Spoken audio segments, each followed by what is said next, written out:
দোস্ত এই যে বাপে বিয়েটা করার না বাড়িতে ওকে তো মাইওয়ালা সুটকে দরকার। মা মারা গেছে যা অনেক দিন ধরে আর কথা রুজি করি না আয় বলে বাদাইম্যা তুই ওদলাতে ভাত খাইতে ভালো লাগেনি রান্দা বান্দা। এ দোস্ত তুই যেভাবে গাঁজা গুঁজা খাস কথা উচিত দিতি। আচ্ছা একটা কথা আমি বুঝতে পারতেছি না, মা বাবা এত নিষ্ঠুর কেমনে রে হয়? তুই এর থেকে ফুলা এভাবে চলাফেরা করস কিন্তু তোর বিয়ে শাদী করে না কেন? যে দোস্ত তুই আর কথা করে তুই চুলদারি হাঁকি তুই বুয়া হয়ে গেছিস গই তো তোর তো করার না ও তুই বাদাইম্যা গাজা গাছ। দোস্ত আসলে তুই কি কস এগুলা? শোন ওই আর তোর বউ বল বান্ধবী বল প্রেমিকা বল এটা হইলো গাজা গাজা।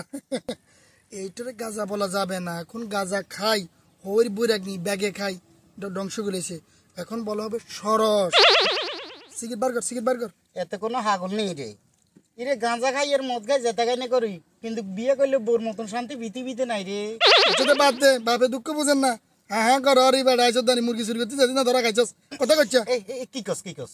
দে ডল ডল। ভাই রহিম কাকা ভাই কুমকে কিল্লাই ভাই ওই রহিম কাকা ভাই যামু আমার বোনের বিয়ে ব্যাপারে। জি জি রহিম চাচা কোনো হাগলে গেছিনি, তোর বিয়ে করাইবার কথা, তোর বিয়ে ন করাই এর থেকে ফুলা মনে হয় রহিম চাচা না বিয়ে করবে হাগলে। রে হাতের বিয়ের স্বাদ আমি মিডে দিম বিয়ে দিবা কেন? বন্ধু এটা সিস্টেম করে দিয়ে শালার ভিতরে কি কলে বিয়ের স্বাদ মিডে দিম আমি। ভাই আমরা তো অনেকদিন পর্যন্ত খাই রয়েছি বলেন বিয়ে ব্যাপারে বলো।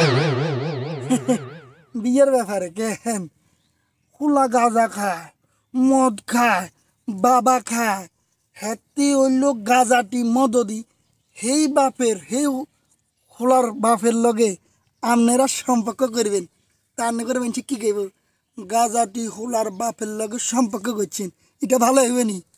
আল্লাহ আছে ভাই, আপনার রহিম মিয়ার ছেলেরা বিয়ের জন্য যাইতেছিলাম, এই যে এত বড় খারাপ আমরা যাইতাম না। অসংখ্য ধন্যবাদ ভাই আপনাদেরকে। আসসালামু আলাইকুম ভাই। হ্যাঁ নিজের ভাই নিজে কুড়াল মারলাম আমি তো রহিম কাকুর মা। নাইস দোস্ত এই যে বাপে বিয়েটা করার না বাড়িতে ওকে তো মাইওয়ালা সুটকে দরকার। মা মারা গেছে যা অনেক দিন ধরে আর কথা রুজি করি না আয় বলে বাদাইম্যা তুই ওদলাতে ভাত খাইতে ভালো লাগেনি রান্দা বান্দা। এ দোস্ত তুই যেভাবে গাঁজা গুঁজা খাস কথা উচিত দিতি। আচ্ছা একটা কথা আমি বুঝতে পারতেছি না, মা বাবা এত নিষ্ঠুর কেমনে রে হয়?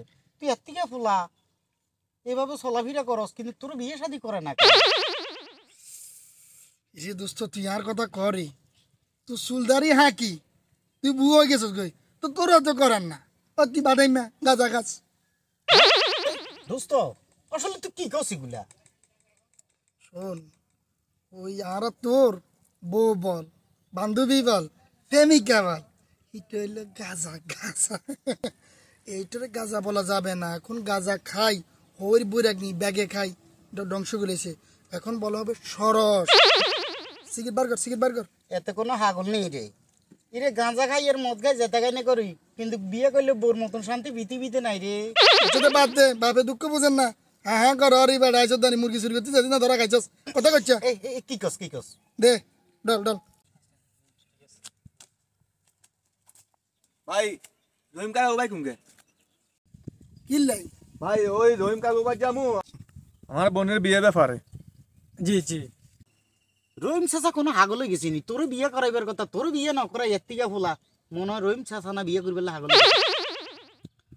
রে হাতের বিয়ের স্বাদ আমি মিডে দিম বিয়ে দিবা কেন? বন্ধু এটা সিস্টেম করে দিয়ে শালার ভিতরে কি কলে বিয়ের স্বাদ মিডে দিম আমি। ভাই আমরা তো অনেকদিন পর্যন্ত খাই রয়েছি বলেন বিয়ে ব্যাপারে বলো। বিয়ের ব্যাপারে কেন খোলা গাঁজা খায় মদ খায় বাবা খায় হেতি হইল গাঁজাটি মদদি হেই বাপের হেই খোলার বাপের লগে আপনারা সম্পর্ক করবেন তা না করে বলছি কি কইব গাঁজাটি খোলার বাপের লগে সম্পর্ক করছেন এটা ভালো হইবে নি? আল্লাহ আছে ভাই, আমরা রহিম মিয়ার ছেলেরা বিয়ের জন্য যাইতেছিলাম, এই যে এত বড় খারাপ আমরা জানতাম না। অসংখ্য ধন্যবাদ ভাই আপনাদেরকে। আসসালামু আলাইকুম ভাই। হ্যাঁ Wow.